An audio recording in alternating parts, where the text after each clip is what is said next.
विश्व इतिहास के पिछले एपिसोड में हमने आपको बताया था ब्रिटेन में हुई औद्योगिक क्रांति के बारे में, जिसने दुनिया भर में आर्थिक क्षेत्र में बड़ा बदलाव किया। ब्रिटेन की औद्योगिक क्रांति के शुरुआती दशकों में फ्रांस में माहौल एकदम जुदा था। यहाँ राजतंत्र के खिलाफ विद्रोह की भावना पनपने लगी थी। ये विद्रोह 1789 में विस्फोट में बदल गया, जिसका असर पूरी दुनिया पर पड़ा। यहाँ तक कि फ्रांस की क्रांति के सैकड़ों साल बाद हमारे देश के संविधान की प्रस्तावना में भी स्वतंत्रता, समानता और बंधुता के शब्द फ्रांस की क्रांति के दौरान लिखे गए सिद्धांतों से ही लिए गए हैं। आइए जानते हैं फ्रांस की क्रांति की पूरी कहानी। पहले बात करते हैं फ्रांसीसी क्रांति की वजह की। दरअसल फ्रांस की क्रांति के लिए जमीन दशकों पहले ही तैयार हो चुकी थी। रूसो, वोल्टेयर और मोंटेस्क्यू जैसे विद्वान लोगों के विचारों से लोग प्रभावित हुए और इनको पढ़ा। इन विद्वानों ने अपने विचार में कहा कि सत्ता राजा को किसी दैवी अधिकार की वजह से नहीं मिली, बल्कि ये एक तरह का सोशल कॉन्ट्रैक्ट होता है। अमेरिका में हुई सफल क्रांति ने फ्रांसीसियों में जोश भर दिया। फ्रांस की क्रांति के सामाजिक कारण भी बेहद अहम हैं। फ्रांस मुख्य तौर पर 3 वर्गों में बटा था। पहला क्लर्जी यानी पादरी वर्ग, जिनकी अपनी अलग ही दुनिया थी। विलासी जिंदगी जी रहे पादरियों और अपार संपत्ति के मालिक चर्चों के पास जमीन का लगभग 5वां हिस्सा था। अपनी अलग न्याय व्यवस्था थी। पादरियों पर खुद तो कर नहीं लगता था, लेकिन वो दूसरों से कर वसूल सकते थे। दूसरा था कुलीन वर्ग। ये भी लगभग पादरियों जैसी ही जिंदगी जी रहे थे। ये भी कोई टैक्स नहीं देते थे, लेकिन किसानों से वसूलते थे और ये अत्याचारी भी थे। तीसरा वर्ग था जो दमित था, जिसमें मध्यम वर्ग के लोग, किसान और मजदूर आते थे। फ्रांस की क्रांति में आग में घी डालने का काम किया आर्थिक कारणों ने। कई सालों तक चले विदेशी युद्ध और राजमहल और पादरियों, कुलीन वर्ग की फिजूल खर्ची से फ्रांस दिवालिया होने की कगार तक पहुंच गया। फ्रांसीसियों में भयानक असंतोष था। 1789 को फ्रांस की क्रांति की औपचारिक शुरुआत मानी जाती है, जब राजा लुई 16वें ने नए करों को लेकर कानून पारित करने के लिए वर्साइल के राजमहल में 5 मई 1789 को एस्टेट जनरल की बैठक बुलाई। ये बैठक करीब 175 सालों बाद बुलाई गई थी। एस्टेट जनरल में 3 हिस्से थे। पहला एस्टेट पादरी वर्ग, दूसरा एस्टेट कुलीन यानी सामंत वर्ग और तीसरे स्टेट में थे किसान, मजदूर या मिडिल क्लास। स्टेट जनरल में करीब आधी तादाद तीसरे वर्ग की थी। स्टेट जनरल में तीसरे वर्ग ने मुखर होकर अपना आक्रोश व्यक्त किया, लेकिन मुश्किल ये थी कि 3 हिस्से यानी तीनों स्टेट को अलग अलग यूनिट मानकर मतदान होता था। पादरियों और सामंतों वाले दोनों सदन आपसी हितों की वजह से एक हो जाते थे और तीसरा हिस्सा यानी आम लोगों वाला सदन हार जाता था।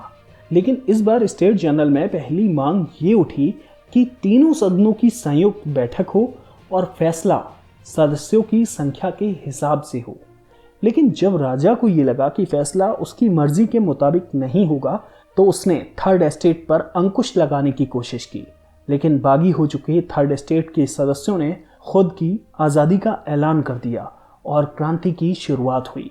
सन 1789 को एक टेनिस कोर्ट में इकट्ठा होकर उन्होंने शपथ ली कि जब तक नए संविधान का ऐलान नहीं होता है, तब तक नेशनल असेंबली के तौर पर रहेंगे।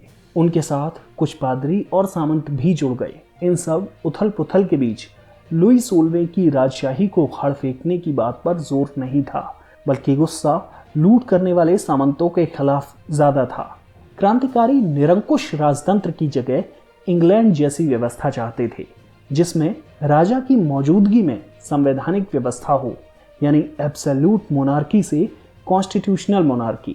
नेशनल असेंबली ने संविधान बनाने के लिए खुद को नेशनल कॉन्स्टिट्यूएंट असेंबली घोषित कर दिया और संविधान से पहले 17 बिंदुओं वाला declaration of the right of man and citizen जारी किया, जिसमें मानवाधिकारों का जिक्र था। हालांकि इसमें महिलाओं और दासों के लिए अधिकार नहीं थे। लेकिन इस डिक्लेरेशन से पहले एक अहम घटना हुई थी, जिसमें फ्रांस के गरीब लोगों ने पेरिस के बास्टील का किला, जो जेल के तौर पर इस्तेमाल होता था, वहां पर धावा बोल दिया और कैदियों को छुड़ा लिया, हथियार लूट लिए और किले को लगभग पूरी तरह से ध्वस्त कर दिया।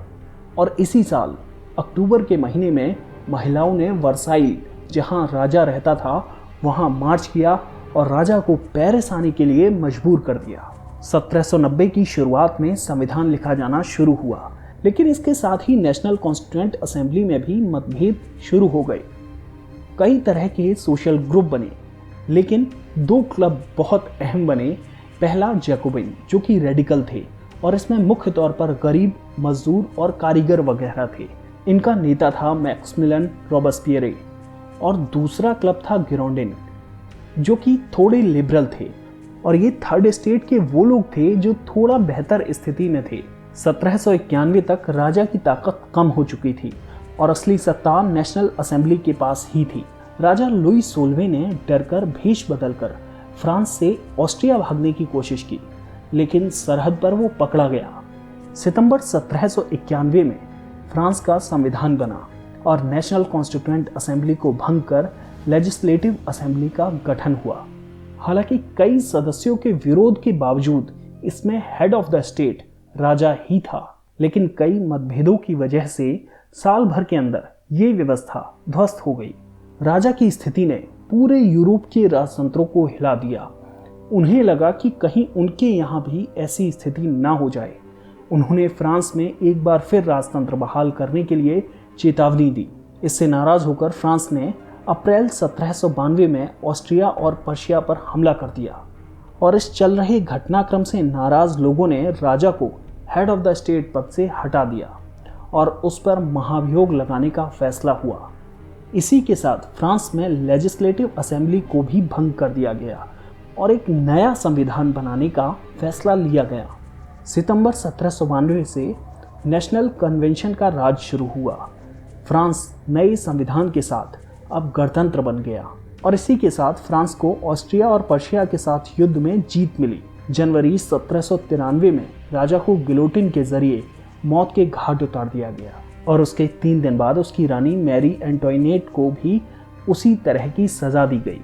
गिलोटिन यानी एक यंत्र से सर से धड़ को अलग कर देने वाली मौत की सजा। ये एक नया तरीका था जो फ्रांस की क्रांति के दौरान मौत का सिंबल बन गया। वहीं यूरोप के कई देश राजा की मौत के बाद फ्रांस के खिलाफ हो गए।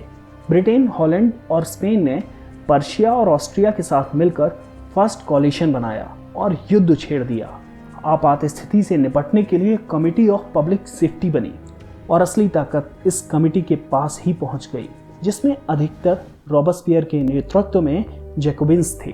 और नाम के पलट ये कमिटी बेहद खतरनाक थी, जिसकी वजह से फ्रांस में आतंक का काल शुरू हुआ। रॉबेस्पियर ने अपने बीच में उठ रही विरोध की आवाज़ों और राजतंत्र से हमदर्दी रखने वाले हजारों नागरिकों को गिलोटिन के जरिए मौत के घाट उतार दिया। आखिरकार 1794 में उसके साथी भी उससे तंग आ गए और उसे भी गिलोटिन कर दिया गया। उसके मरने के बाद फ्रांस में आतंक का काल खत्म हुआ और ताकत दूसरे क्लब वाले लोग यानी गिरोंडिन के पास चली गई। 1795 में फिर से एक बार नया संविधान लिखा गया, जिसमें 2 लेजिस्लेटिव काउंसिल थी जो 5 प्रतिनिधि चुनती थी। इसे डायरेक्टरी रूल कहा गया। लेकिन इसी बीच फ्रांस की सेना जो फर्स्ट कोलिशन से लड़ाई में उलझी हुई थी, उसे जीत हासिल हुई और इस जीत का हीरो बना नेपोलियन। डायरेक्टरी और जनता का पसंदीदा नेपोलियन ने ही आगे चलकर 1799 में डायरेक्टरी रूल का तख्ता पलट कर दिया और कॉन्सुलेट रूल की स्थापना की, जिसमें 3 काउंसिल होंगे और पहला काउंसिल नेपोलियन था। हालांकि कुछ ही सालों बाद 1804 में उसने खुद को सम्राट घोषित कर दिया। भले ही एक बार राजतंत्र के खिलाफ शुरू हुई क्रांति का अंत राजतंत्र पर ही हुआ हो, लेकिन इस क्रांति के प्रभाव सिर्फ फ्रांस तक ही सीमित नहीं रहे, बल्कि पूरी दुनिया में फैले। फ्रांस की क्रांति ने दुनिया में एक नए युग की शुरुआत की, जिसमें मानवाधिकारों के लिए संघर्ष था। इसके अलावा यूरोप के दूसरे साम्राज्यों में भी राष्ट्रवाद की भावना जगी।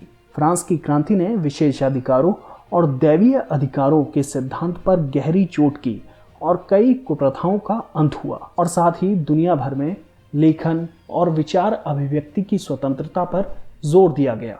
फ्रांस की क्रांति पर हमारे इस एपिसोड में इतना ही।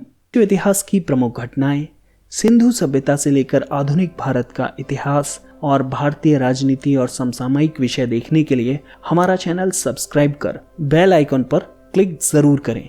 ये वीडियो पसंद आया हो तो लाइक और शेयर जरूर करें और साथ ही अपनी राय कमेंट बॉक्स में हमें जरूर दें। मिलते हैं अगली कड़ी में।